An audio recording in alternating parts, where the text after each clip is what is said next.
Honourable Ministers, Mr. Mayor, Excellencies, colleagues, ladies and gentlemen.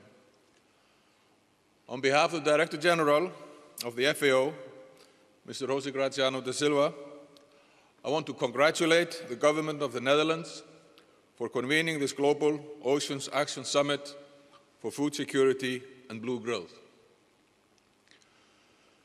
The Rio+20 Sustainable Development Outcome document recognized the central role that oceans, seas and coastal areas play in sustainable development. Over the coming days, the Global Oceans Action Summit for Food Security and Blue Growth will help shed light on the many aspects of this concept, what the implications are, as well as the risks and the opportunities. The Food and Agricultural Organization of the United Nations is conscious of the importance of the blue economy concept in meeting the Sustainable Development Goals that will be set in the post-2015 development agenda. In particular, it is a continuation of the work that FAO has conducted for many years, assisting the development of sustainable marine fisheries and aquaculture in countries around the world. This is a testimony to FAO's recognition that marine resources have been essential for world food security and will continue to be even more so in the future. There are many good reasons why we need to push the blue agenda forward. The health of our planet itself, our health and food security, depends on how we treat the blue world. More than 40% of the global population lives within 100 kilometers of the coast.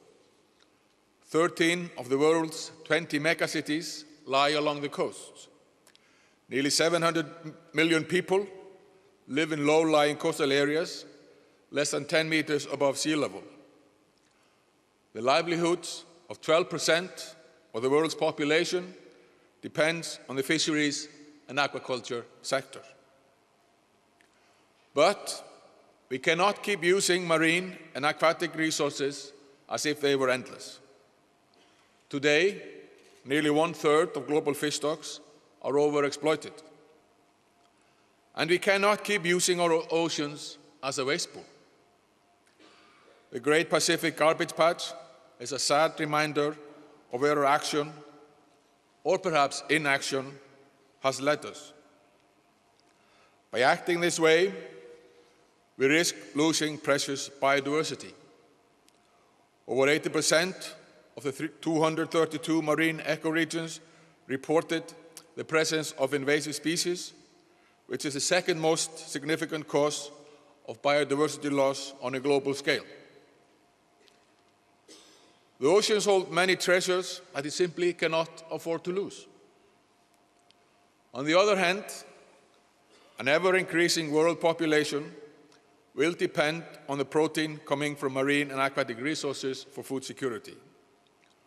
On average, 17% of the animal protein that we consume comes from fisheries and aquaculture. To find ways to ensure that this contribution to food security continues in a sustainable way, without affecting resources and their ecosystems, is the challenge behind FAO's Blue Growth Initiative. Ladies and gentlemen, in some regions, the introduction of proper fisheries management schemes has restored fish stocks. In fact, FAO and the World Bank estimate that the potential economic gain from restoring fish stocks and reducing fishing capacity to an optimal level could be to the order of US $50 billion per year.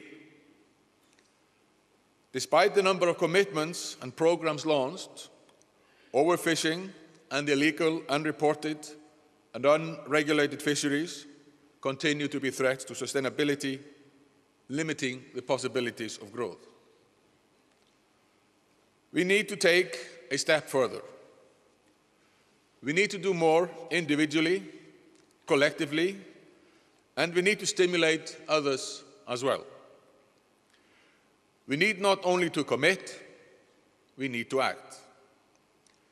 Implementing national, regional, and global blue economy and blue growth strategies will help reduce stressors and maintain the functions and structure of aquatic ecosystems for the sustainable use of oceans and waterways. FAO is ready to play an active role in this process. Fisheries and aquaculture have been, of course, traditional areas of FAO's assistance to our 197 members. But we are now taking this support to another level, and with a much greater integration to the wider context it is inserted in. Our commitment and the vision of sustainable growth, food security, and poverty eradication has led us to create the FAO Blue Growth Initiative. It provides a global framework through which FAO will assist countries to develop and implement the blue economy agenda.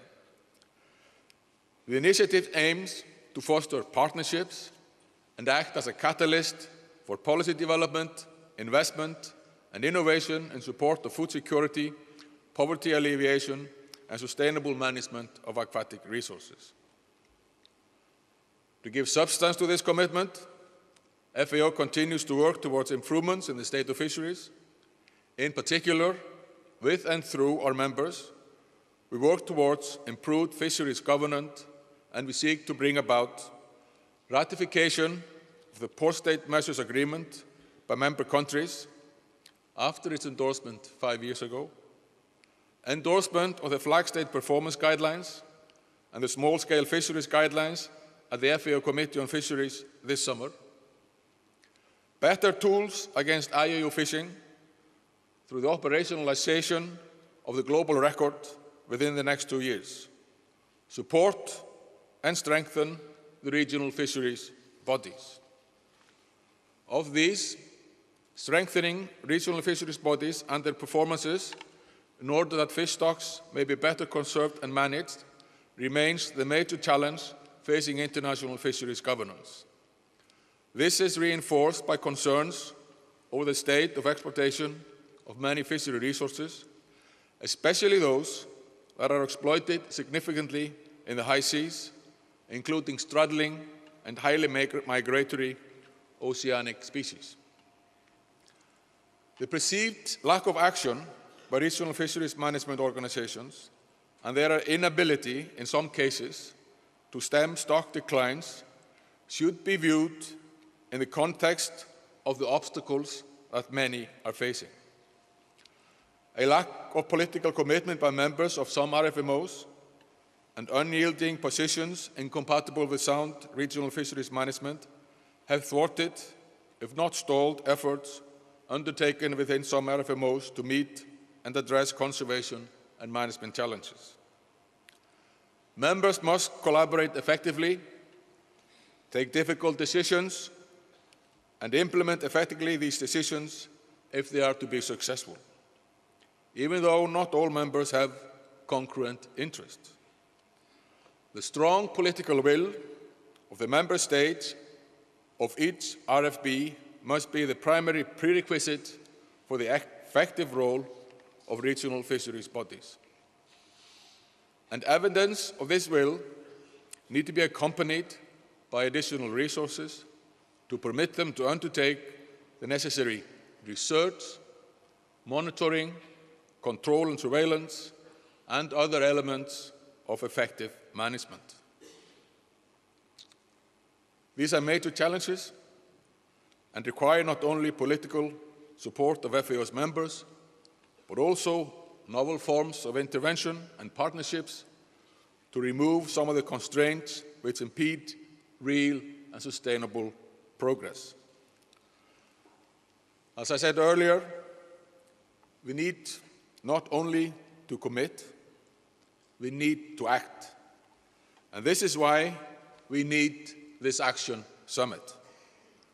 There is clear convergence between the thrusts of this summit and the goals of FAO at several levels, and I hope that this summit will identify some new approaches and avenues which will assist us in our endeavors.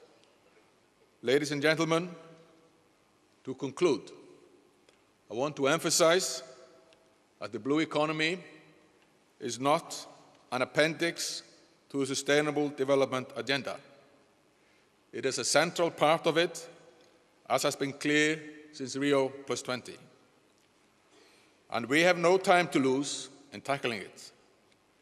You can count on FAO. Thank you for your attention.